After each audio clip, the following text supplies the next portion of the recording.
how do we find the derivative of 1 plus x to the power of x? In this example, we have our independent variable x in both the base and the exponent. So this is a classic case where you want to use logarithmic differentiation. I'll leave a link in the description to my lesson introducing logarithmic differentiation, but you may be able to understand it here even if you're seeing it for the first time. We'll say that y equals 1 plus x to the x. So that's just assigning a name to the function that we're trying to differentiate. Then, to get this troublesome variable x out of the power, we're going to take the log on the left side and the log on the right side. The log of y is just log y, and of course the log of 1 plus x to the x is log 1 plus x to the x. In theory, you could use any logarithm you like, but generally we use the natural log, and for convenience refer to it simply as the log.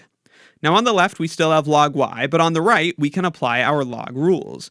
With an exponent applied to the input of the log function, we can take that exponent out of the log function as a factor. So this is equal to x times log of 1 plus x. Now we can take the derivative of both sides, and what we'll have to do is use implicit differentiation for ln y on the left, and on the right we'll just have to use the product rule. Then we'll go ahead and solve for dy dx. So we're taking the derivative on the left with respect to x, and taking the derivative on the right with respect to x.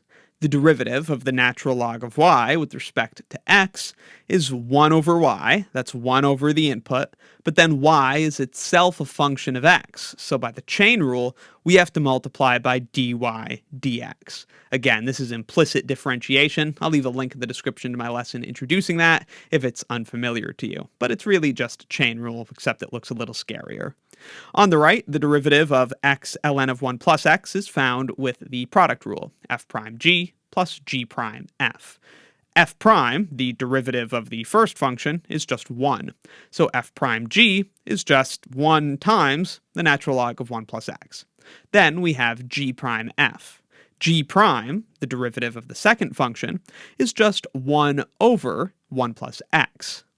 F is the first function, so g prime f is 1 over 1 plus x times x, so x over 1 plus x. Now all we have to do is solve this equation for dy dx, which we accomplish by multiplying through by y. So on the right, this whole thing gets multiplied by y. That way we can cancel out the y on the left. But remember, y is something we know very well. Y is 1 plus x to the x, and certainly we want to express our derivative in terms of x. So rather than writing multiply by y, we write multiply by 1 plus x to the x, and this whole thing you see is in brackets. You may be content to leave your answer like that, but we could also distribute and have 1 plus x to the x times ln of 1 plus x, and then when we multiply 1 plus x to the x over here, there's actually a 1 plus x in the denominator to cancel out one of the factors of 1 plus x in the numerator. And so that would simplify to just x times 1 plus x to the x minus 1. So that's your answer, or that's your answer. They're both pretty ugly, but you may prefer one to the other. Let me know in the comments if you have any questions, and be sure to check out my Calculus 1 course and Calculus 1 exercises playlists in the description for more.